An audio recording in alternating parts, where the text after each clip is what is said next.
Բարև ձեզ Ֆակտոր TV հյուրը ժողովրդավարության եւ անվտանգության տարածաշրջանային կենտրոնի ղեկավար քաղաքագետ Տիգրան Գրիգորյանը, ողջույն, պարոն Գրիգորյան։ Ինչպես է գնահատում կառավարության կողմից 13 փաստաթղթերի հրապարակումը, դրանց մեջ կային թե նախկինում առաջարկներ Արցախի հարցով բանակցությունը, թե նաեւ ասենք Սերժ Սարգսյանի նամակը Պուտինին, որ շատ ակտիվորեն ՔՊ կուսակցության ներկայացուցիչներ ցիտում են, դրա առանձին ասպեկտներին կանդրադառնանք, ընդհանրապես սա ինչի մասն էր։ Իրականում բավականին տարօրինակ ցանկ է, որովհետև առաջինը պարզ չէ, թե ինչու իրապես գաղտնազերծվող փաստաթղթերի հետ հրապարակել են բոլորին հասանելի փաստաթղթեր, օրինակ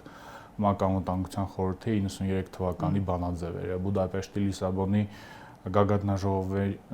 գագաթնաժողովների հայտարարությունները կամ նախագահի հայտարարությունը Լիսաբոնի պարագայում, հայկական ժամանակ թերթում հրապարակված փաստաթուղթը, որը դժվար է պաշտոնական որակել, այսինքն դա ինքնին անլուրջ է, երբ պետությունը ամիսներ աշխատելով բանակցային ժառանգությունը վերծանելու ուղղությամբ կամ միտեղ հավաքելու ուղղությամբ, ի վերջո այդ ցանկի մեջ ներառում է ինչ որ թերթում հրապարակված փաստաթուղթ։ Երկրորդ խնդրահարույց պահը այն է, որ իհարկե այս փաստաթղթերի ցանկը ամբողջական չէ, այսինքն բազմաթիվ բանակցված փաստաթղթեր ներառված չեն այս ցանկի մեջ, եւ սա թույլ է տալիս ենթադրել, որ այս փաստաթղթերը ընտրվել են հենց իշխող ուժի կողմից վերջին տարիներին առաջ տարվող նարատիվները արդարացնելու ու բացատրելու համար։ Օրինակ նույն Սերժ Սարգսյանի նամակը Պուտինին այդ տրամաբանությամբ է հստակ ներառվել փաստաթղթերի ցանկի մեջ։ ՄԱԿ-ի անվտանգության խորհրդի բանաձևերը եւս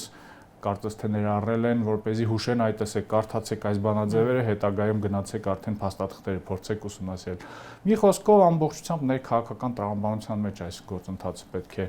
դիտարկել, ակնհայտ է, որ այստեղ հանրությանը իրազեկելու որևէ խնդիր չի դրվել եւ պարզապես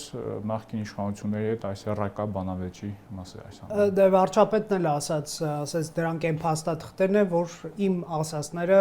հաստատում են, որ այ տեսեք սա էր Լիսաբոնի գագաթնաժողով, Պուտինին ուղղված նամակ եւ այլն։ Իրականում այդ փաստաթղթերը հենց հերքում են վարչապետի կողմից արված պնդումները վերջին տարիներին, անդրադարձ չկատարենք վաղուց հրապարակված փաստաթղթերին կամ ի սկզբանե հրապարակված փաստաթղթերին, այսինքն Լիսաբոնի գագաթնաժողովի արդյունքում կամ դրանից հետո ՀՀԿ նախագահի հայտարարությունը երբեք էլ գաղտնազերծված չի եղել։ Բայց Փաշինյանն ասում է, դա հաստատում էր այն մասին, որ ինչ կարգավիճակ էլ ունենար Լեռնային Ղարաբաղը ըստ ՀՀԿ պետությունների Ադրբեջանի ներսում պետք է լիներ։ Դե տեսեք, սա ցույց է տալիս, որ Փաշինյանը եւ ողջ իշխող թիմը ընդհանրապես չի հասկանում միջազգային հարաբերությունները, այսինքն եթե ինչ որ մի X կետին ինչ որ բան ֆիքսվում է, այդ նշանակում է կարգավիճակի փոփոխության հարցում, դրա նկատմամբ միջազգային վերաբերմունքը չի կարող փոխվել։ Կոսովոն եւս ժամանակին ճանաչում էր Յուգոսլավիայի, Սերբիայի մաս, բայց հետագայում տեսանք, որ կարգավիճակի հարցում որոշակի փոփոխություններ տեղի ունեցան։ Իսկ Արևելյան Թիմորի պարագայում, այսինքն դա փոփոխվող ընթացիկ գործընթաց է եւ չի կարելի օրինակ 96 թվականի ինչ որ փաստաթուղթ բերել եւ ասել 20 տարի հետո այդ փաստաթղթով պայմանավորված որևէ այլ կարգավիճակ չի կարող լինել։ Երևի այս թեմային անդրադարձ կկատարենք, բայց նաև այն փաստաթղթերը, որոնք չեն հրապարակվել, ցույց են տալիս, որ այս թեզը չաշխատող թեզ է։ Նույն Քիվեստի փաստաթուղթը, որը չի հրապարակվել, նախատեսում էր Լեռնային Ղարաբաղի կցումը, դե յուրե կցումը Հայաստանի Հանրապետությանը։ Դա տեղի էր ունեցել Լիսաբոնի գագաթնաժողովից 5 տարի անց։ Սա ցույց է տալիս, որ այդ բոլոր քննարկումները այն մասին, որ կարգավիճակի հարցում կարգավիճակը միայն կարող է լինել Ադրբեջանի կազմում թյուր են, բայց իրականում այս հրապարակված փաստաթղթերը փորձագիտական տեսանկյունից փաստաթղթերի այն մասն է կարևոր փորձագիտական տեսանկյուններից, որոնք մինչ այդ չէին հրապարակվել եւ խոսքը այստեղ գնում է Կազանյան գործընթացից հետո տեղի ունեցած բանակցային գործընթացի մասին 14-ից մինչև 19 թվականը։ Եկեք դրան առանձին անդրադառնանք, Քիվեստի թեման փակենք, հա, որովհետև 19-ի պլանի շուրջ շատ ենք խորանանում։ Տեսեք, վարչապետը գիտի ինչու չկա դա ԱԳՆ եւ այլ արխիվներում Քիվեստը, որովհետև դավադրություն էր, այսինքն նրա տեսակետը այն է, որ այսպես պաշտոնական թուղթ չի եղել, որովհետև դավադիր ծրագիր էր, հետևաբար չեն ուզեցել պաշտոնականացնել, դա էր ամեն դեպքում իր ասացի ենթատեքստը։ Տեսեք, նախ պաշտոնական թուղթ եղել է եւ դա հաստատում են անկախ աղբյուրները։ Թաթուլ Հակոբյանը երեք նշեց, որ անձամբ տեսել է այդ փաստաթուղթը, օրվա ընթացքում նաեւ ընդդիմադիր պատգամավոր Արթուր Խաչատրյանը հրապարակեց այդ փաստաթղթից մի հատված, որը հաստատվեց նույն Թաթուլ Հակոբյանի կողմից եւ նշվեց, որ հենց այդ փաստաթուղթն էր ժամանակին Թոմ Դևալի հետ կարդացել, բայց այստեղ ավելի խնդրահարույցը կարդացել ԱԳՆ-ում։ Այո։ Այստեղ ավելի խնդրահարույցը այն է, որ վարչապետ Փաշինյանը, ես երեք լսեցի ազգային ժողովում կառավարության հետ հարցուպատասխանը, կարծես թե չգիտի տարբերությունը 99 թվականի տարածքների փոխանակման ծրագրի եւ 2001 թվականի Քիվեստի պլանի միջեւ։ Նա օրինակ երեք ազգային ժողովում հայտարարում է, որ Քիվեստը դավադրություն է, որի համատեքստում տեղի ունեցավ հոկտեմբերի 27-ը։ Զուտ ժամանակագրական առումով ֆիքսենք։ Քիվեստը 2001 թվականին է բանակցել։ Միգուցե ամիսներ առաջ միջև հանդիպումը Հայր Ալիևի եւ Քոչարյանի։ Հոկտեմբերի 27-ը տեղի է ունեցել 99 թվականին։ Բացի այդ նույն այդ ազգային ժողովի նիստի ընթացքում նա հայտարարում է, որ Ամերիկայի Միացյալ Նահանգների կողմից ֆինանսավորող մի լրատվամիջոց հրապարակել է Քիվեստի փաստաթուղթը։ Ուղիղ չի ասում Քիվեստի փաստաթուղթը, բայց այդ դավադրության վերաբերյալ պնդումից անմիջապես հետո ասում է, որ Ազատություն ռադիոկայանը, ենթադրում եմ նկատի ունի Ազատություն ռադիոկայանի հայտնի նյութ հետաքննությունը հենց այդ տարիների բանակցային գործընթացի մասին,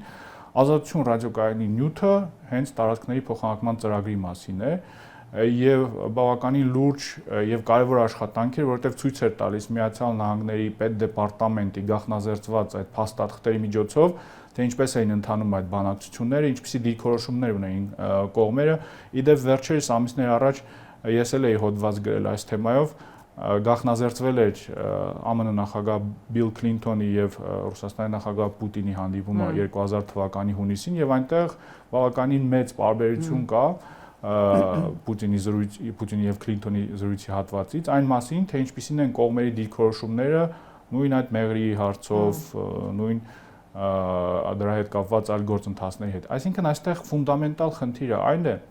որ Հայաստանի վարչապետը, որը վերջին տարիներին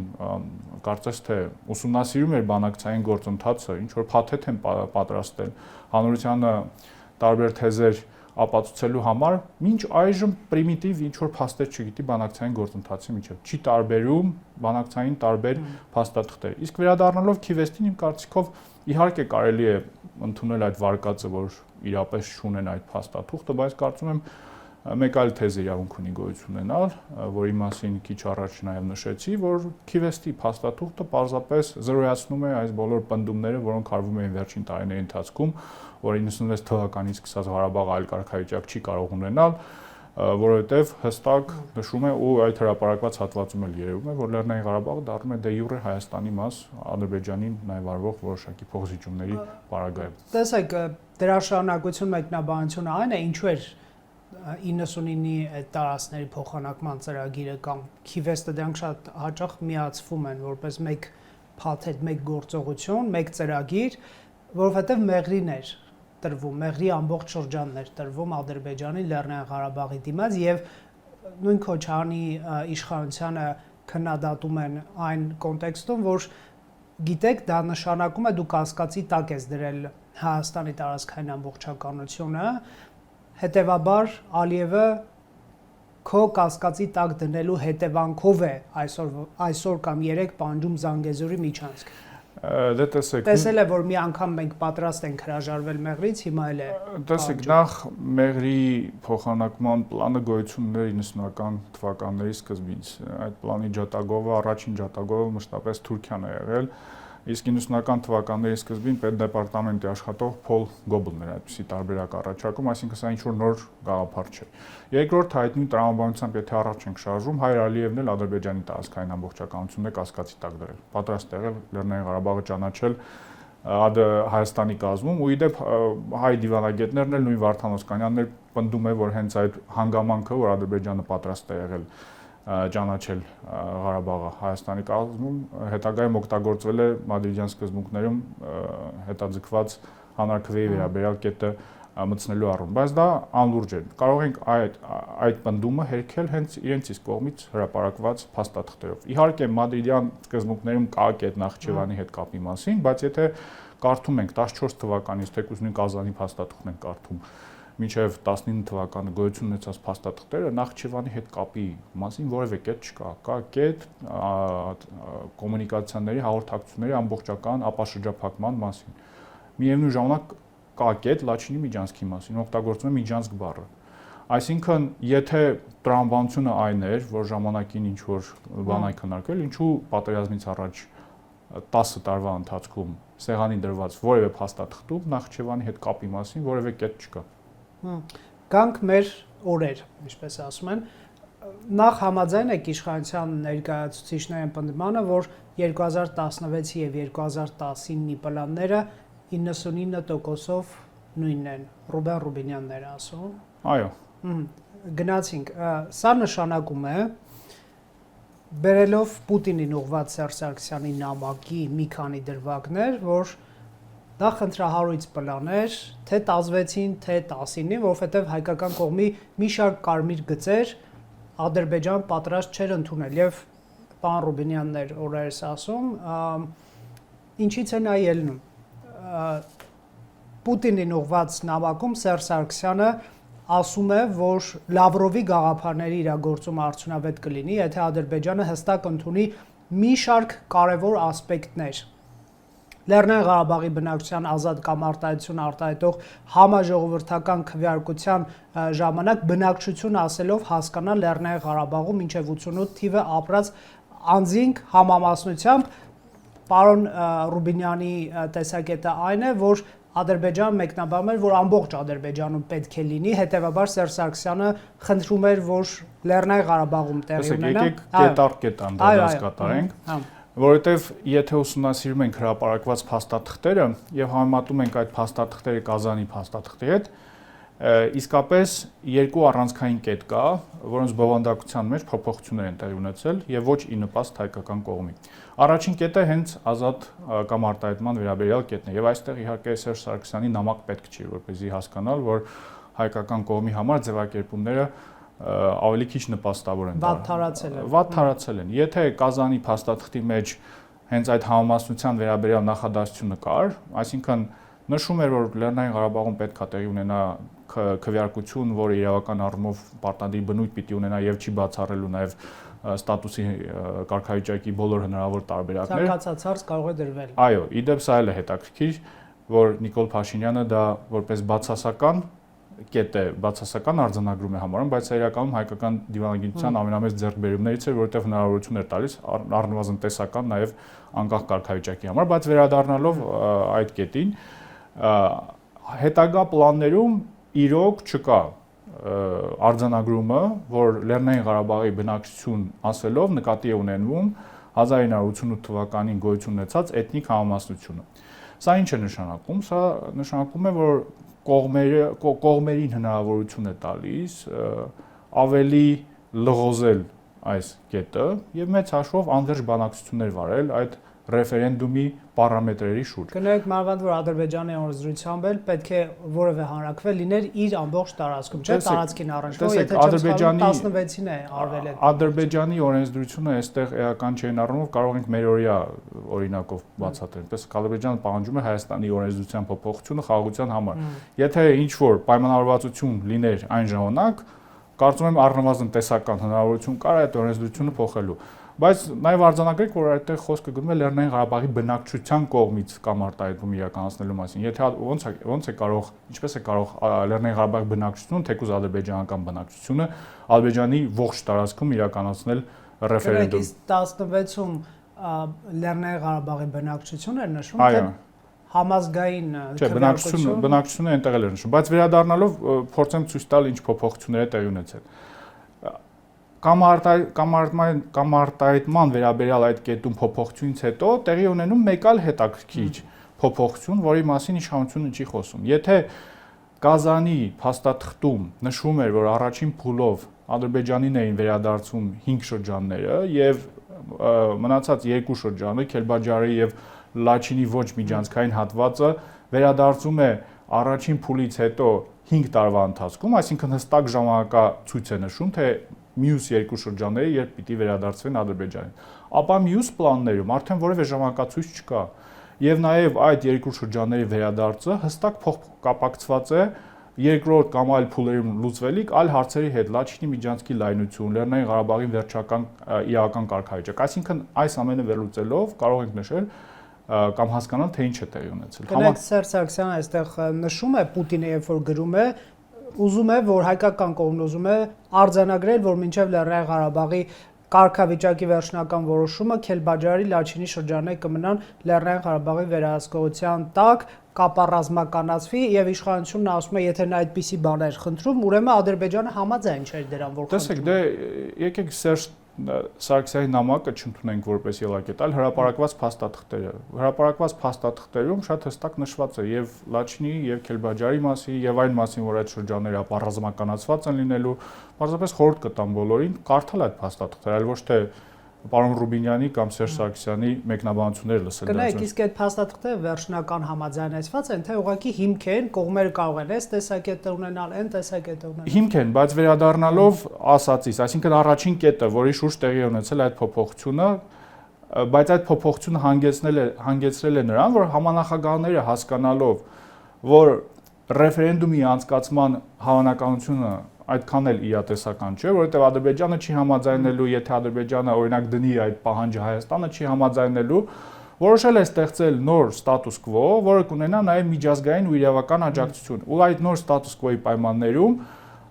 Ադրբեջանին կվերադարձվեր 5 շրջան, երկու շրջանի նկատմամբ կպահպանվեր հայկական վերահսկողությունը, մինչև ռեֆերենդումի կամ միջանցքի լայնության վերաբերյալ համաձայնության։ Ու ես կարող եմ հիմնավորել նաև հրապարակված փաստաթղթերով, ինչու ասածս համապատասխանում է իրականության, որովհետև եթե օրինակ վերցնում ենք ամենավերջին տարբերակը սեղանին դրված, այդ առաջարկը բաղկացած է 3 փաստաթղթից՝ հայ-ադրբեջանական հռչակագրից, Լեռնային Ղարաբաղի հակամարտության կարգավորման առաջին փուլի մասին, համանախագահների հայտարարությունից, որոնք ողջունում են այս հռչակագիրը ու նաև դիմում են ՄԱԿ-ի անվտանգության խորհրդին համապատասխան բանաձև ընդունելու, ու կա նաև բանաձևի նախագիծը դրված սեղանին, ու այդ նախագծի մեջ հստակ շատ ուղիղ լեզվով գրված է, որ Քելբաջարի եւ Լաչինի ոչ միջանցքային հատվածի հարցը փոխկապակցված է, օգտագործում է այդ բառը, փոխկապակցված է այլ հարցերի հետ, Լաչինի միջանցքի լայնության հարցի հետ, Լեռնային Ղարաբաղի վերջնական կարգավիճակի հետ։ Ու այստեղ որևէ կարիք չկա լսել Ռուբեն Ռուբինյանին կամ կարդալ Սերժ Սարգսյանի նամակը, ամեն ինչ հրապարակված է, մարդիկ կարող են մտնել ու կարդալ դա։ Իշխանությունը պարզ ձևով է այս ամեն ինչին հակադարձում։ Չկա որևէ փաստաթուղթ, պաշտոնական, պատասխան, որ Ադրբեջանը համաձայն էր սրան։ Այստեղ խնդիրը այն չի, Ադրբեջանը համաձայն չէ, այստեղ խնդիրը այն է, որ 2019 թվականին Հայաստանի իշխանություններն են հրաժարվել բովանդակային բանակցություններ վարել այս փաստաթղթի շուրջ։ Թողելի Ադրբեջանը չհամաձայնել, բայց համաձայնեք, որ մեկ իրավիճակ է, երբ դու գնում ես բովանդակային բանակցությունների, պատրաստ ես քննարկել սեղանին դրված փաստաթուղթը եւ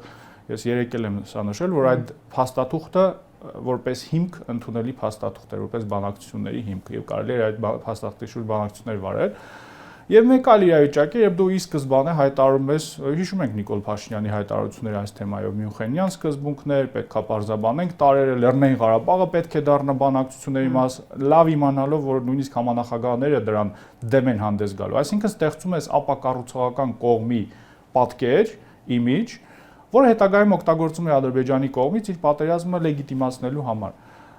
Համաձայնենք, որ այլ իրավիճակ կլիներ, եթե Հայաստանը գնար մասնակցեր այդ բանակցություններին, ի վերջո Ադրբեջանը մերժեր, առնվազն իմ կարծիքով կարելի էր ակնկալել ավելի լուրջ միջազգային աջակցություն այս հարցում, առնվազն։ Նույն Ռուբեն Ռուբինյանը, որը հեռուստադիտողի համար ասենք այս բանակցային process-ն որոշակի մասնակցել է եւ ինչ որ դետալների գիտի, էլի, ասում էր, որ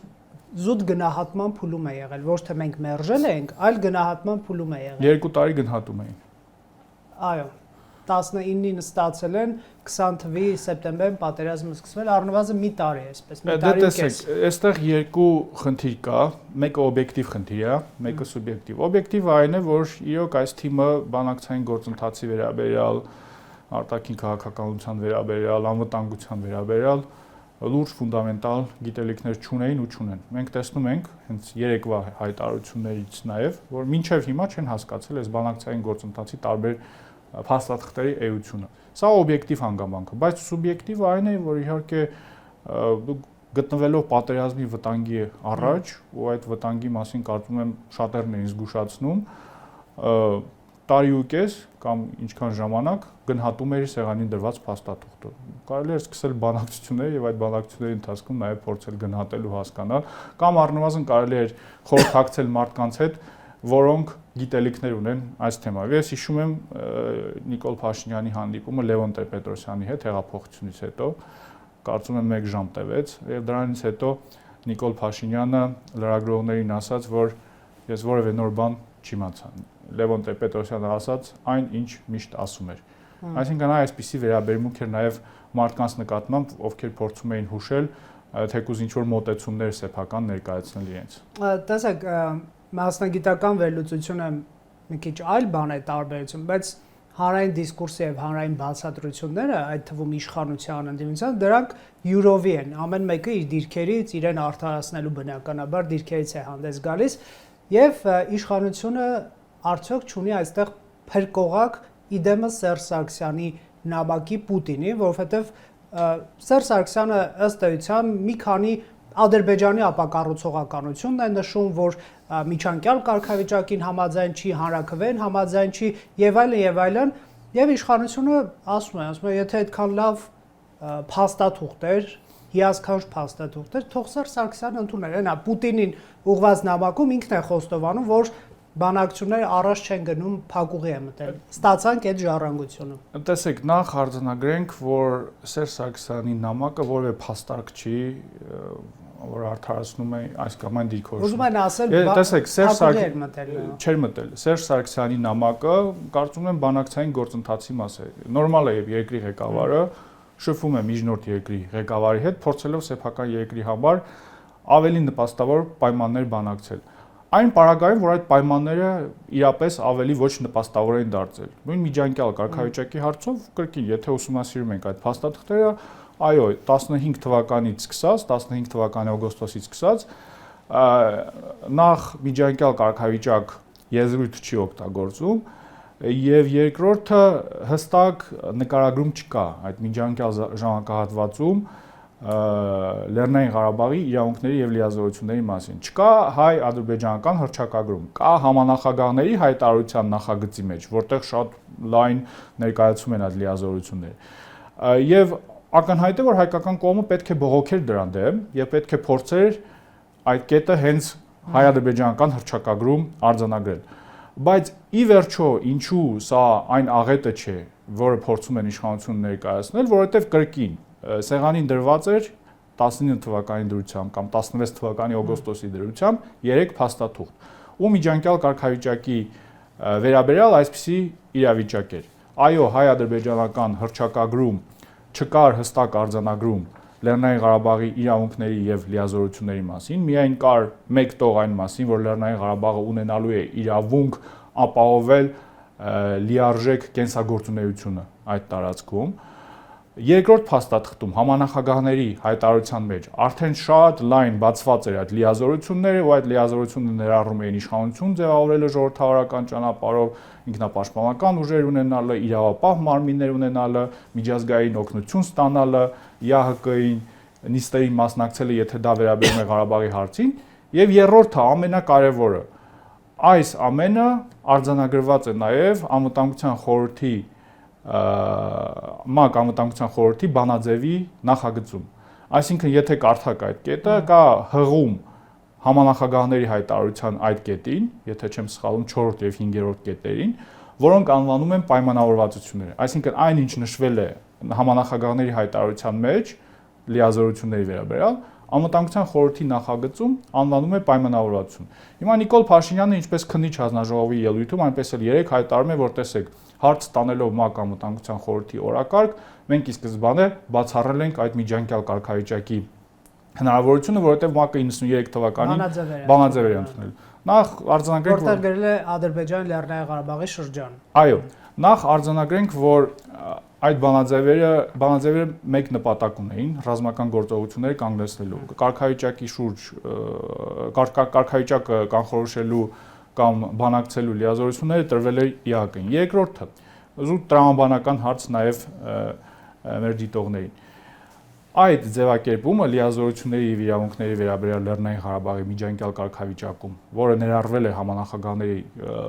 հայտարարության մեջ, կանցվել է համանախագահների կողմից։ Համանախագահները ՄԱԿ անվտանգության խորհրդի 5 մշտական անդամներից 3-ն են։ Այսինքն ըստ Նիկոլ Փաշինյանի տրամաբանությամբ համանախագահները իրենց իսկ կազմած տեքստը պետք է մերժեին արդեն անվտանգության խորհրդում։ Երկրորդ փաստարկը, երբ արթում ենք այդ նախագիծը անվտանգության խորհրդի բանաձևի, որևէ հղում չկա 93 թվականի բանաձևերին։ Այսինքն, եթե ՄԱԿ-ը այդպիսի սկզբունքային կազմակերպություն է, որ չի կարող մոռանալ այդ 93 թվականին, ինչու այդ նախագծում որևէ հղում չկա։ Մեկ այլ հետաքրքիր փաստարկը այն է, որ բերում էր նաև քննիչ ժողովի ելույթում, որ տեսեք այդ իշխանությունների ձևավորմանը մասնակցելու են ոչ միայն Լեռնային Ղարաբաղի հայ համայնքը, այլև ադրբեջանական համայնքը։ Բայց Եվ կնեք փլուզվելու էր այն ինչ որ կա։ Այո, բայց կրկնեմ, գնացեք կարդացեք այդ փաստաթղթերը։ Առաջի փուլում Լեռնային Ղարաբաղի ինքնավար մարզի տարածք փախստականների վերադարձի մասին որևէ կետ չկա։ Ինչպես են Լեռնային Ղարաբաղի ադրբեջանցիները մասնակցելու իշխանության ձևավորմանը, եթե նրանք առաջին փուլով չէին վերադառնում Լեռնային Ղարաբաղ։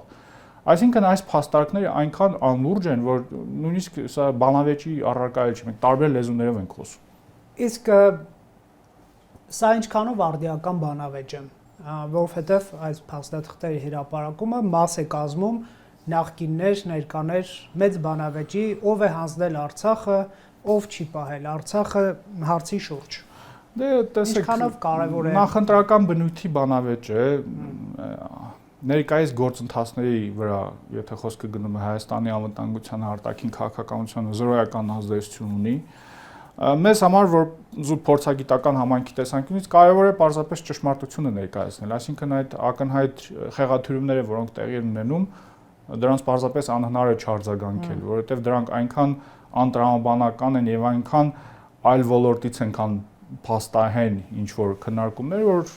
մեր առաքելությունն է պարզապես հանրությանը տեղեկացնել, որ այո, հիմա սա մեծ նշանակություն չունի մեծ հաշվով։ Լեռնային Ղարաբաղը կորսվել է,